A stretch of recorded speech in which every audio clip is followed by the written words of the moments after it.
Kami targetkan tadi arahan Bapak Presiden 2028-2029 lifting kita harus mencapai 1 juta barel per day agar kita mampu untuk tidak melakukan impor minyak lagi pada tahun 2029.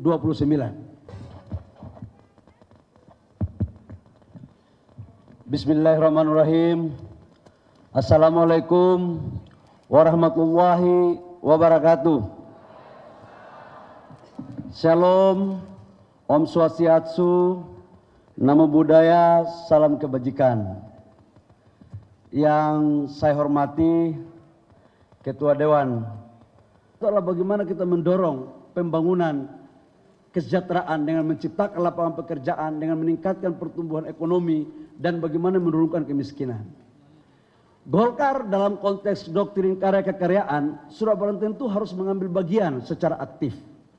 Dalam perspektif ini banyak, saya mohon maaf tadi saya juga belum sebut menteri-menteri yang ada pada malam hari ini, banyak sekali yang saya hormati, dan ini adalah banyak dari kader MKGR, dan saya yakin menteri yang hadir dari Golkar pasti kader MKGR karena tidak ada kader Soksi yang jadi menteri, kira-kira begitu. Nah, ini sebagai pesan untuk Soksi, Pak Misbakun, kalau bisa acaranya juga dibuat begini biar lebih paten gitu. Kalau hari ini Soksi ketua komisinya baru satu ya, Pak Misbakun. Kalau sudah menyatu bisa kita pertimbangkan untuk menambah lagi alat-alat kelengkapan dewan yang lain gitu kira-kira. Nah, saya mau sampaikan bahwa persoalan bangsa sekarang ini dalam program Bapak Presiden Prabowo dan Wakil Presiden Mas Gibran itu ada minimal 4 program utama. Pertama itu adalah pangan, kedaulatan pangan. Yang kedua adalah kedaulatan energi, yang ketiga adalah makanan bergizi, dan yang keempat itu adalah hilirisasi.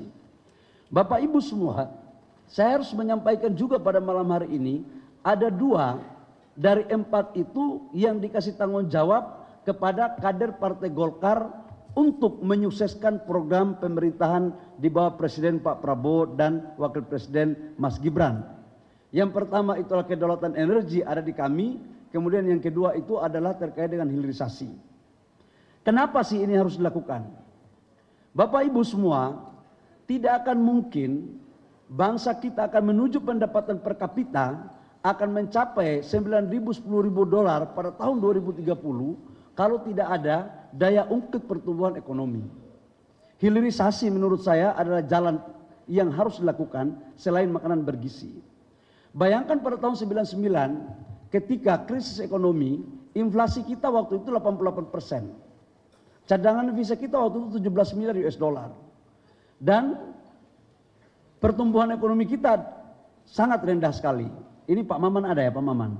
Nah, ini Pak Maman punya bagian Menteri UMKM ini. Tetapi apa yang waktu itu terjadi yang menjaga benteng pertahanan ekonomi nasional kita, yaitu UMKM. Tapi kalau UMKM aja yang kita andalkan dalam rangka mendorong pertumbuhan untuk meningkatkan pendapatan per kapita, itu akan terjadi tapi butuh waktu yang panjang. Karena memang GDP kita itu 61% itu kontribusinya dari UMKM. Jumlah unit usahanya 99,3% dan mampu menciptakan lapangan pekerjaan kurang lebih sekitar 120 juta dari total angkatan kerja 130 juta. Bapak Ibu semua, inilah yang menjadi potret yang harus kita jawab bersama-sama. Hilirisasi dalam pandangan saya merupakan sebuah roh yang harus diwujudkan dalam rangka meningkatkan pertumbuhan ekonomi nasional kita. Sekarang kita sudah rumuskan kurang lebih sekitar 28 proyek hilirisasi yang akan kita lakukan di hampir semua wilayah di Indonesia. Di hampir semua. Investasinya kurang lebih sekitar 618 miliar US dollar. Ini yang akan menjadi program untuk kita dorong.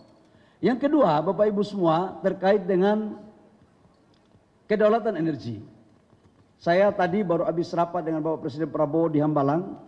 Ini hari Minggu pun Ketua Umum partainya Pak BBG ini luar biasa sekali, Presiden kita semua.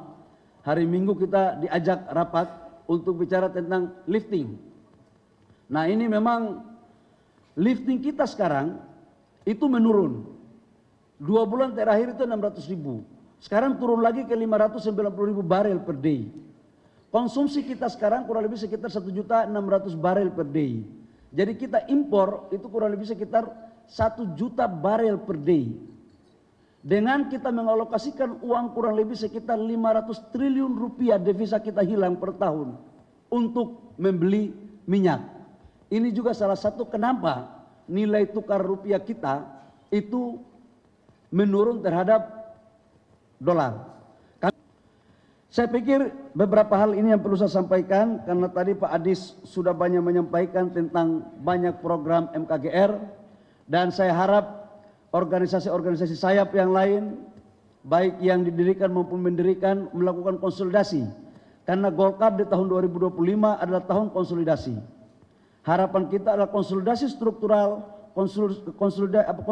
konsolidasi kader ini juga harus mampu kita lakukan dengan baik.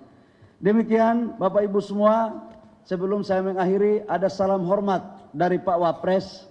Tadinya Pak Wapres berkenan hadir, tapi ada satu dan lain hal beliau tidak sempat untuk hadir bersama-sama kita. Tapi kecintaan Pak Wapres kepada keluarga besar MKGR tidak mengurangi sedikit pun. Dan beliau kelihatan tambah cinta kepada MKGR. Demikian kurang lebihnya mohon maaf. Wabillahi taufiq wal hidayah. Wassalamualaikum warahmatullahi wabarakatuh. Shalom. Om Santi Santi Om Namo Buddhaya, salam kebajikan. Teman-teman media, assalamualaikum warahmatullahi wabarakatuh.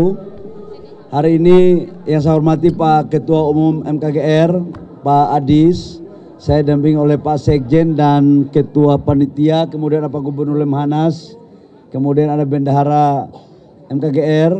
Alhamdulillah kami manjatkan puji syukur Allah Subhanahu Wa Taala karena hari ini kami merayakan puncak daripada HUT MKGR yang ke-65. Kita tahu bahwa MKGR dalam kontribusinya cukup luar biasa sekali dalam pembangunan bangsa. Ini adalah satu organisasi yang ikut mendirikan Partai Golkar. Dan karena itu kami mengapresiasi apa yang telah dilakukan oleh MKGR. Dan kader-kader MKGR ini luar biasa. Banyak di eksekutif, banyak di legislatif. Dan dari Partai Golkar, kadernya yang dikirim menjadi anggota kabinet itu 50% lebih itu dari MKGR. Saya pun baru tahu malam ini.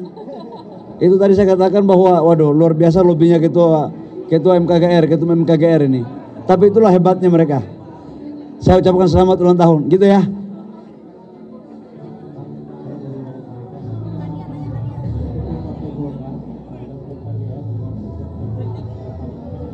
Apa itu? Harapan. Oh ya. Di tahun 2025 ini kan tahun konsolidasi. Konsolidasi struktural maupun konsolidasi kader. Sudah barang tentu di tahun 2025 ini termasuk organisasi-organisasi astakarya, baik yang mendirikan dan didirikan. MKGR salah satu organisasi yang ikut mendirikan Partai Golkar yang menurut saya konsolidasinya rapi.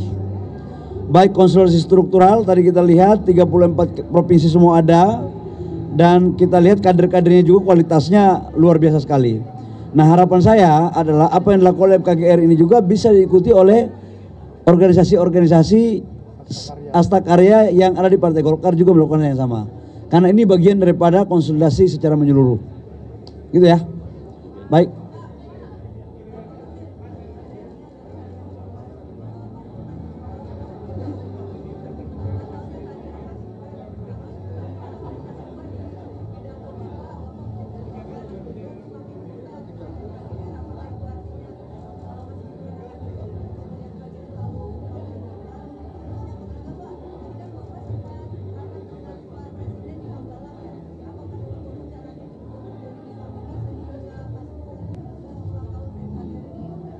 Yang pertama, Mas Wapres, Pak Wapres tidak hadir karena ada urusan lain yang tidak bisa ditinggalkan, urusan negara. Karena itu saya diutus oleh Bapak Presiden untuk mewakili Bapak Wakil Presiden. Jadi nggak ada lain-lain. Lebih pertimbangan karena memang beliau Pak Wakil Presiden ada punya agenda lain yang kemudian kita saling bagi tugas. Yang kedua, Pak Wakil Presiden dan Pak Presiden itu mencintai semua organisasi yang punya kontribusi kepada bangsa dan negara, termasuk dalamnya adalah MKGR. Jadi MKGR mencintai Presiden, mencintai Wakil Presiden, begitupun sebaliknya. Presiden dan Wakil Presiden semakin cinta sama MKGR. Buktinya tadi kan ada video taping dari Pak Presiden dan Mas Wapres juga, saya pikir senafas dengan apa yang dilakukan oleh Bapak Presiden dalam konteks memperkokoh kekompakan bangsa kita ya. Yang ketiga menyangkut dengan rapat saya tadi, nggak ada rapat saya tadi menyangkut dengan lifting minyak.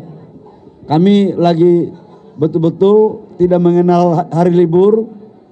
Bapak Presiden sendiri yang memimpin untuk bagaimana kita membuat langkah-langkah komprehensif terukur dalam rangka meningkatkan lifting minyak. Selain dari itu nggak ada, dan Bapak Presiden dan Pak Wapres mengapresiasi MKGR di bawah Ketua Umum Pak Adis Kadir. Itu sangat mengapresiasi, dan saya sebagai Ketua Umum Golkar juga mengapresiasi dan mengucapkan selamat kepada MKGR yang telah melakukan konsolidasi dan HUT ini secara baik. Saya pikir demikian ya. Bahwa kalau dulu MKGR ini kan lahir, salah satu diantaranya itu kan adalah bagaimana mempertahankan ideologi Pancasila daripada pengaruh ideologi komunis. Nah sekarang pertarungan kita bukan lagi di persoalan hanya ideologi, tapi pertarungan kita sekarang adalah bagaimana mewujudkan apa yang menjadi mimpi cita-cita besar pendiri bangsa dalam rangka membangun bangsa ini. Apa itu cita-citanya? Yaitu mensejahterakan, memberikan keadilan, menciptakan lapangan pekerjaan. Nah instrumennya itu adalah hilirisasi. Hilirisasi ini adalah sebagai instrumen daya ungkit pertumbuhan ekonomi dan penciptaan lapangan pekerjaan. Nah hilirisasi itu ada 28 komoditas, baik dari sektor perikanan, kehutanan, pertanian, oil and gas maupun di mineral batubara. Nah ini yang ada, nanti kamu tanya nanti di kantor SDM, nanti saya paparkan tentang 28 komoditas ya. Oke cukup ya, makasih. Assalamualaikum warahmatullahi wabarakatuh.